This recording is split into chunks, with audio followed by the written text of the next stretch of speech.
بسم الله الرحمن الرحيم. ازيكم عاملين ايه؟ يا رب تكونوا بخير. فيديو جديد وجولة جديدة من اسكندرية. جولتنا النهاردة في المعمورة الشاطئ. صورنا لكم جولة محترمة كبيرة جدا جدا في المعمورة. لفينا المعمورة بالكامل، بس في الاول كده خدنا لكم الطريق معانا من على البحر. احنا دلوقتي على البحر، احنا قصاد المنظرة. هندخلوا بقى الشارع ده كده وهناخدوا الطريق معانا. ليه واخده الطريق معاكي؟ علشان خاطر الناس اللي ما تعرفش مكان المعمورة فين، يبقى احنا جايبين لها وصف الطريق بالظبط. لو عايزين تتخطوا الجزئية دي من وصف الطريق، ابدأوا من أول الدقيقة 3 أو 3:30 كده، هو هنكونوا بقى في قلب المعمورة بقى. على يمنا المنظرة وعلى شمالنا المنتزه، وفي وشنا عمارات المنتزه. اللي على شمالنا دي حدائق المنتزه، صورت لكم فيها كذا فيديو وان شاء الله برضه هصور فيها قريب تاني. صورت المعمورة هنزلها لكم بتاريخ 18/3/2026 علشان خاطر العيد. ان شاء الله هيكون يوم، ان شاء الله هيكون 20/3/2026 ان شاء الله. النهارده في جولة المعمورة رحنا البحر، مشينا في الشوارع الرئيسية والجانبية، رحنا الملاهي. هنتعرف على سعر الإيجار اليومي في المعمورة في العيد، وسعر التمليك لو حد حابب يشتري في المعمورة. تعرفوا سعر التمليك في المعمورة الشاطئ عامل كام. احنا دلوقتي ماشيين قصاد المنتزه، حدائق المنتزه على شمالنا والعمارات على يمنا. وكنت عاملة في مساكن او عمارات المنتزه، عاملة فيديو لو حابين تشوفوه، او انا هحطه لكم في علامة الاي في نهاية الفيديو اللي انا فيه حاليا دلوقتي. لو حابين تشوفوا يعني، او تشوفوا منطقة المنتزه العمارات وكده، هحط لكم الفيديو زي ما قلت لكم في علامة الاي فوق. الأجواء في اسكندرية ايه النهاردة؟ الجو كان مشمس طول اليوم، شمس، وكان شمس حلوة كده في البلكونة كده. بس بقى على بالليل الجو كان هوا والجو ساقعة. يعني أنا بسجل لكم دلوقتي الجو ساقعة. وفي العيد هيبقى كده برضو، لأن العيد خلاص يعني هي كلها النهاردة الأربع. فإن شاء الله إن شاء الله العيد يكون يوم الجمعة. هيبقى الجو، كنا دايما نسأله كده، العيد يا جماعة في الصيف ولا في الشتاء؟ العيد يا جماعة في الشتاء. خلاص يعني العيد ان شاء الله هيبقى الأجواء هتكون شتوية. التسجيل ده بتاريخ 17/3/2026، والفيديو زي ما قلت لكم في بداية الفيديو هينزل لكم إن شاء الله يوم 18/3/2026. وكل سنة وحضراتكم بألف خير.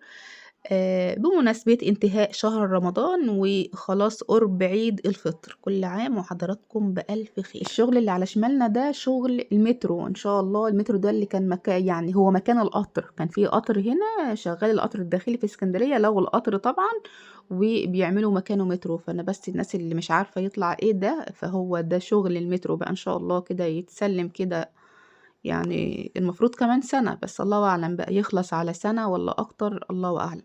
احنا هنا دخلنا على المعمورة. احنا هنا خلاص بوابة المعمورة قدامنا، في بوابتين للمعمورة. فدي البوابة القريبة لينا من سيدي بشر، فاحنا بندخل من البوابة دي دايما بقى. فاحنا كده هندخل بوابة المعمورة. سعر دخول المعمورة الفرد ب40 جنيه والعربية ب40 جنيه. الفرد والعربية ب40 جنيه. مش شايفين؟ واخدين بالكم؟ ممنوع الدخول بموتوسيكل، أو ممنوع الدخول بموتوسيكل للراجل كان راكب موتوسيكل يعني، وعاملين عليه علامة الإكس كده، ممنوع الدخول بموتوسيكل. هنا بقى تجولنا هنا بقى، يعني جولة كبيرة أوي، لفينا لفة كبيرة في المعمورة. المعمورة دي بقى يعني من خرابة لمعمورة، من خرابة المعمورة. يعني المنطقة دي زمان زمان قبل ما تبقى معمورة كانت اسمها عزبة الخرابة. فليه هي اتسمت بالمعمورة؟ علشان هي بقت معمورة، كانت خرابة زمان. وفي عهد الملك فاروق الأول أصبحت معمورة بدل مخروبة. هي كان اسمها عزبة الخرابة زمان، فطبعا بعد ما عمروها وبقت من أجمل مصايف مصر بصفة عامة، ومصايف اسكندرية بصفة خاصة. اتحولت من، مش هينفع طبعا بعد الجمال اللي انتوا شايفينه ده تفضل باسمها القديم اللي هو الخرابة. احنا يعني الخرابة معروفة بتبقى الاسم ده على المناطق اللي ما فيهاش مباني ولا فيها اي حاجة. فبعد الجمال ده ما ينفعش طبعا يسيبوها باسمها القديم، فسموها المعمورة. هو ده كان سبب اسم المعمورة بهذا الاسم، يعني عمرانة بالسكان، معمورة عمرانة بالسكان. المعمورة الشاطئ موقعها ما بين المنظرة وابو قير. طبعا في فيديو قبل كده صورت لكم المعمورة البلد، لفينا فيها وعملنا فيها جولة وقلنا لكم سعر التمليك وسعر الإيجار فيها، وصورنا برضو ابو قير وصورنا المنظرة، وكل ده موجود على القناة لو حابين تتعرفوا على كل المناطق دي. مناطق كتير، يعتبر يعني تلتين اسكندرية او اكتر من التلتين كمان موجود على القناة، كل منطقة بسعرها تمليك وايجار، وفي مناطق منزلة فيها كمان سعر التمليك للمحلات وايجار التمليك للمحلات. طب المعمورة دي يا رودي يعني افتتحوها سنة كام؟ موجودة من سنة كام؟ من سنة 1960، ومعمولة على مساحة 600 فدان. بتكلفة كام بقى؟ طبعا 1960 ده زمن من بعيد قوي قوي، تمام، مش من سنتين 3 5 10 يعني، لا يعني كتير. كانت تكلفتها 400 ألف جنيه. طبعا 400 ألف جنيه في سنة 1960 مبلغ وقدره، مبلغ وقدره. ف يعني متهيألي كده بقيمة 400 مليون أو أكتر، صح كده ولا إيه؟ فهو 400 ألف، يعني في منكم ممكن يقول 400 ألف ده شوية، بس أنا لأ، محدش هيقول كده، لأن أنا عارفة إنكم كلكم ناس كبيرة في السن وناس مثقفة، فانتوا أكيد فاهمين ده، إن 400 ألف جنيه في 400 ألف جنيه في 1960 كان مبلغ ليه قيمته وقدره جدا جدا جدا جدا يعني المعمورة كده بقالها 66 سنة، فانتوا بقى احسبوا بقى 400 ألف جنيه من 66 سنة يعملوا قيمة كام دلوقتي. هنا فندق المعمورة، هنا في فندق الكاميرا كانت متوجهة عليه، شايفين بقى الأشجار بقى والزرع، حاجة في منتهى الجمال، حاجة في منتهى الاستجمام. المعمورة دي على فكرة حتى في الصيف ما بتبقاش زحمة، اي نعم عليها برضو اقبال جامد جدا من المصيفين، بس ما تحسوش فيها باي زحمة خالص. ويشوفوا الفيديوهات اللي على القناة اللي انا عاملاها عن المعمورة الشاطئ في الصيف، بنمشوا ماشيين برضو كده الاجواء زي ما انتوا شايفين في الصيف كده. هو الكورنيش بس بيبقى عليه ناس، ومش الناس الاوفر اللي يضايقوك وانت ماشي على الكورنيش. عاوزاكوا بس تركزوا كده في مستوى النظافة في المعمورة، بسم الله ما شاء الله، نظافة لا يعلى، لا يعلى عليه، مفيش ورقة مرمية في الأرض. انت ماشي في قرية سياحية. المعمورة في يعني كأنك ماشي في قرية سياحية، منتهى الهدوء، منتهى النظافة، حاجة بسم الله ما شاء الله، منظمة جدا. هي عاملة زي كومباوند كده، مقفول عليه أمن، الباب بتاعه عليه أمن، تدخل زي ما انت شايف المنطقة من جوه عاملة ازاي. في الصيف بقى طول ما انت ماشي بتلاقي ناس حاطة اليافطة بتاعتها ومكتوب فلان الفلاني، الناس اللي بتأجر يعني، وأرقام تليفونات. فانتوا ما تقلقوش، هما دلوقتي مفيش حاجة موجودة، لأن المعمورة احنا في الشتاء دلوقتي مفيش حد موجود فيها، ولا حد بيأجر غير بسيط جدا جدا أو شبه معدوم يعني. فمتلاقوش بقى سماسرة قاعدين وحاطين اليافطات بتاعتهم. لكن لما تيجي في الصيف انت بتبقى ماشي في المعمورة كده، كل شوية تلاقي يافطة محطوطة بأرقام حد بقى سماسرة كده. فمش عايزاكم تقلقوا يعني من موضوع ان انتوا ازاي تأجروا في المعمورة.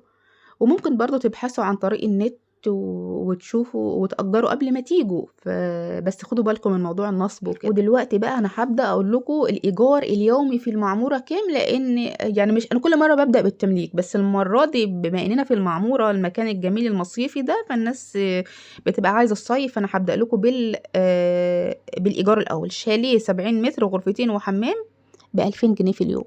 2000 جنيه في اليوم على 70 متر بصراحة كتير في الجو اللي احنا فيه ده، لان احنا في الشتاء يعني. هو طبعا في الصيف بيبقى مختلف خالص عن كده، ممكن يكون 2000 دول 4 و5 في اليوم، لكن هو الإعلان نازل كده. لو تاخدوا بالكم أنا جبت لكم رقم مكتب للتسويق العقاري، بحيث برضو أسهل عليكم لو حابين تيجوا تأجروا أو عايزين تأجروا وانتوا قاعدين مكانكم، فتاخدوا رقم التليفون تأجروا منه يعني. هو رزقه بقى، هو رزقه كده ان احنا بنكونوا بنصوره واطلع رقمه في الفيديو. بصوا هكمل معاكم الإيجار. شقة للإيجار في المعمورة الشاطئ 3 غرف وحمام 120 متر ب900 في اليوم. سعرها معقول شوية دي. شقة أول صف بحر مباشر 120 متر غرفتين وحمام ب1750 في اليوم. شقة للإيجار أول صف بحر مباشر غرفتين وحمام ب1400 في اليوم. عايزة بس أقول حاجة، لأن أكيد اللي بيشوف الفيديو أنا عارفة إن هتبقى ناس جديدة خالص غير اللي قبل كده معايا. اللي معايا موجودين بس هيبقى في ناس جديدة جدا، لأن طلب المعمورة بقى والناس اللي بتيجي عاوز تيجي في المعمورة يعني وكده في العيد. أنا غير مسؤولة عن الإيجار وعن التمليك، علشان محدش يكتب لي في التعليقات إحنا عايزين الشاليه كذا أو عايزين الشاليه كذا. أنا بس بقول لكم السعر، بما إني بعمل لكم جولة في المعمورة فبقول لكم السعر، بسهل عليكم الدنيا شوية، لكن أنا غير مسؤولة عن إيجار أو عن تمليك. شقة تانية فاخرة للإيجار 100 متر 3 غرف 2 حمام 2200 يوميا. شقة للإيجار اليومي 150 متر غرفتين 2 حمام. دي سعرها غريب جدا يا جماعة، حتى وأنا بقرا في السعر بتاعها في الإعلان بتاعها أنا استغربت جدا. هو الراجل ده هو بينزل الإعلان كان في عقله في كامل قواه العقلية كده ولا؟ أنا مش عارف. أنا هقول لكم السعر والله أعلم بقى دي غلطة وحاطط صفر زيادة أو هو ده سعر الشقة الحقيقي. الإعلان نازل شقة للإيجار اليومي 150 متر غرفتين 2 حمام بحر مباشر ب9000 جنيه يوميا، مكتوب كده بالظبط. أنا مش عارفة بقى الصفر اللي محطوط دي غلطة ولا هي سعرها 9000 جنيه يوميا، أنا مستغربة جدا للسعر. الشقة اللي بعد منها، شايفين بقى احنا هنا على البحر اهوت، شايفين البحر وجماله، الله الله على الممشى في المعمورة يا جماعة. يعني انتوا بس مش ضروري تقعدوا على البحر، اقفوا كده بس على الممشى بتاع المعمورة زي ما انا واقفة كده واتفرجوا على البحر، مش ضروري تدخلوا وتقعدوا. دي لوحدها يعني انت كده بتتنزه. الممشى اللي انا بقول لكم عليه، الناس الراجل اللي سايق العجلة اهوت، وبصوا بقى البحر بقى على يمينكم والشاليهات على شمالكم والزرع والشجر وحاجة في منتهى الجمال. طبعا هنا في شاطئ عام وشاطئ خاص. السنة اللي فاتت كان الشاطئ العام ب75 جنيه للفرد، تمام، عشان تدخل 75 للفرد، والكرسي بكذا والشمسية بكذا، يعني الدخول ب75 جنيه. انا بحاول افتكر. وكان الشاطئ الخاص ب150 جنيه للفرد، والشاطئ الخاص بتلاقوه فاضي معلوش غير اسر بسيطة جدا جدا، واغلبية الناس على الشاطئ العام. دي الاسعار بتاعت الصيف اللي فات. السنة دي مفيش حد اصلا ان احنا نسأله على اسعار. هكمل معاكم. شقة ب147 متر غرفتين وحمام ب1000 جنيه يوميا. شقة فندقية أول صف بحر مباشر ب30,000 شهريا. دي 122 متر غرفتين وحمام، دي بتتأجر بالشهر مش باليوم. 30,000 شهريا. شقة مفروشة 120 متر غرفتين و2 حمام ب1000 جنيه يوميا. ودي كانت الشقق الإيجار، معروض شقق إيجار كتير جدا. احنا كده خلاص خلصنا جولتنا على البحر وهنكمل تجول في المعمورة الشاطئ. في شقق كتير للإيجار معروضة، علشان خاطر طبعا معروف ان بص هنا مجموعة الكرنك كل شوية كده يعني كل جزئية متسمية باسم، انا كاتبالكوا على الشاشة. معروف طبعا ان المعمورة ده مكان مصيفي، وفي ناس ساكنة على فكرة وقاعدة باستمرار، بس هي بصفة عامة يعني المعمورة مكان مصيفي، فناس كتير طبعا بتيجي تصيف وتقضي فيها الصيف، فهتلاقوا أغلبية الشقق للإيجار. لو حابين بقى تملكوا انا جبتلكوا هنا كام شقة، 1 2 3 4 5 شقق همت معانا تمليك، حتى مفيش اعلانات كتير عن التمليك في المعمورة. شقة 90 متر 2 غرفة 2 حمام خطوات من ملاهي المعمورة 2,400,000، والله شوية. شقة للبيع 600 متر 3 حمام و3 غرف، يا نهار ابيض على سعرها فظيع، 21 مليون. 600 متر 3 حمامات و3 غرف ب21 مليون. الشقة اللي بعد كده 75 متر 2 نوم وحمام ب5 مليون. الشقة كمان 100 متر 2 نوم وحمام ب5,600,000. شقة للبيع في المعمورة الشاطئ 105 متر 2 نوم وحمام ب6,700,000. وكان دي الشقق التمليك اللي انا بحثت وجبتها لكم. الاسعار حديثة جدا جدا، بتاعت 2026. دي الاسعار بتاعت 2026. لو وصلتوا لغاية هنا من الفيديو حطوا لي اللايك واكتبوا لي رأيكم الجميل في التعليقات. شايفين بقى هنا يعني كاتبين بقى يفط كده، وكل مجموعة كاتبين عليها اسمها. هنا بقى الحديقة العامة كل مجموعة كاتبين عليها اسمها. الناس اللي بتشوف المعمورة لأول مرة مستنية رأيكم في التعليقات، ايه رأيكم في المعمورة الجميلة بقى؟ بسم الله ما شاء الله. انا بالنسبة لي انا بسم الله ما شاء الله حاجة زي الفل، حاجة جميلة جدا جدا.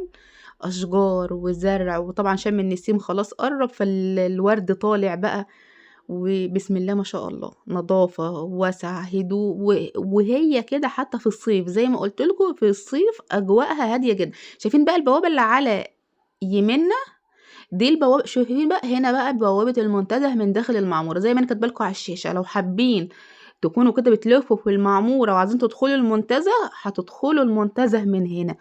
هيجي بقى واحد فيكم يفكر ويقول ايوه صح انا هدخل المنتزه من هنا كده، مش هدفع تذكرة. لا لا، ما تبقاش ناصح، انت مش هنصح منهم. ده بيبقى موقفين واحد هنا، واللي بيدخل من المعمورة من المنتزه للمعمورة، من المعمورة للمنتزه أو العكس، أو المنتزه للمعمورة، بيبقى فيه واحد واقف بياخد التذاكر. عشان بس ما تفكروش ان انتوا تهربوا من بوابة المنتزه وتدخلوا من المعمورة أو العكس، لا مفيش كده، كان غيركم أشطر. بيبقى فيه واحد واقف، تذاكر هنا وتذاكر هنا.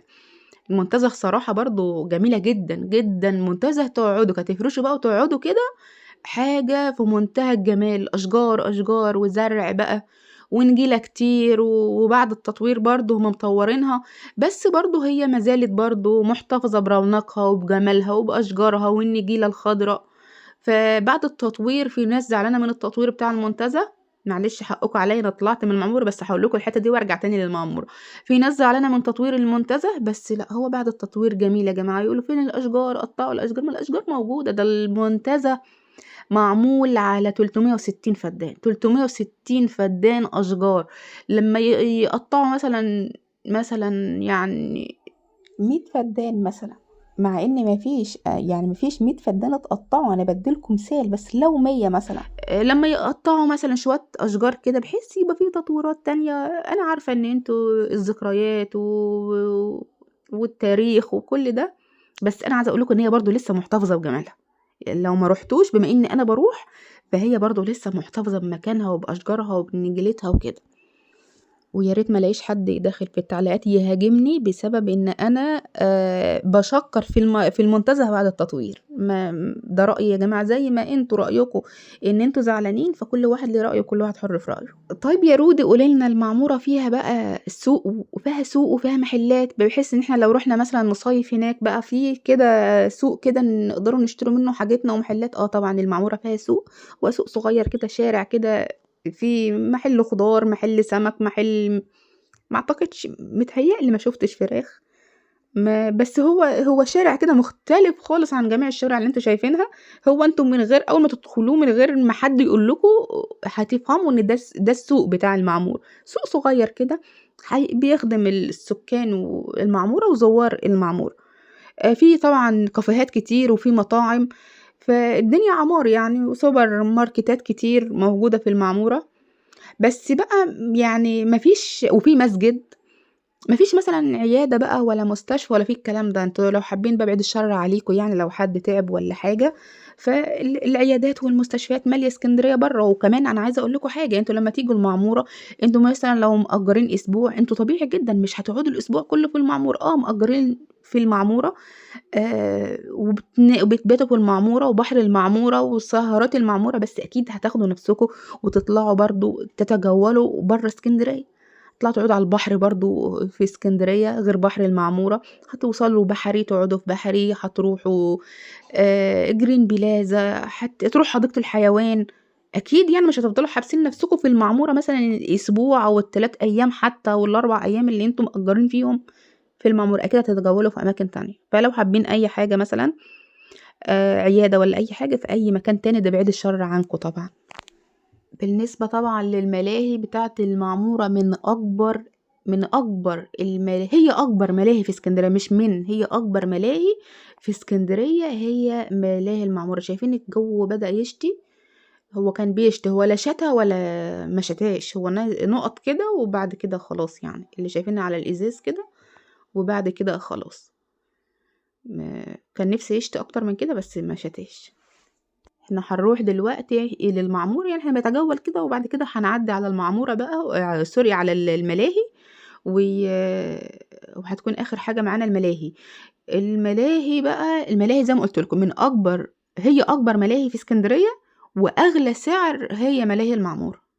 الألعاب فيه غالية، وعليه بقى بيبقى في الصيف في ناس كتير بقى أوي، أوي في الملاهي بتاعة المعمورة. هي بصراحة جميلة جدًا ملاهي المعمورة يعني، أحدث ألعاب وأنضف ألعاب، فبتلاقوها في ملاهي المعمورة. الناس اللي بتبقى جاية إسكندرية عاوزة تدخل ملاهي المعمورة.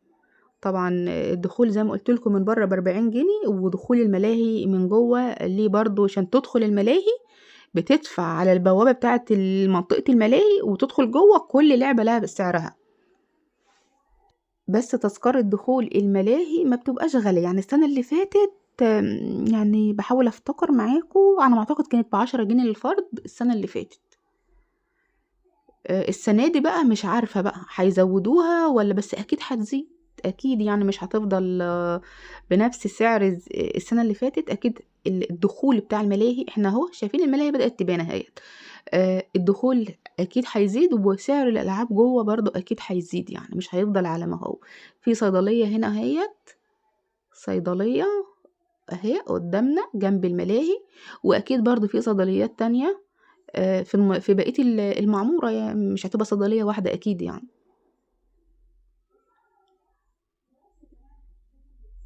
هنا أهو زي ما أنتم شايفين كده. طبعًا هي مقفولة دلوقتي، المعمورة الملاهي مش عارفة باقول عليها المعمورة ليه، الملاهي مقفولة، ممنوع الوقوف قطعيًا قدام باب الملاهي. فهي دلوقتي مقفولة مش شغالة، عشان بس الناس، عشان لمّا حد يدخل يسألني هي شغالة والّا لأ، لأ هي مش شغالة، إحنا في رمضان يا جماعة، هي مش شغالة. هتشتغل في العيد إن شاء الله، بتشتغل في العيد وبعد كده هتقفل تاني، ف هتفتح بقى أكيد بقى على شهر 5 إن شاء الله بقى كده.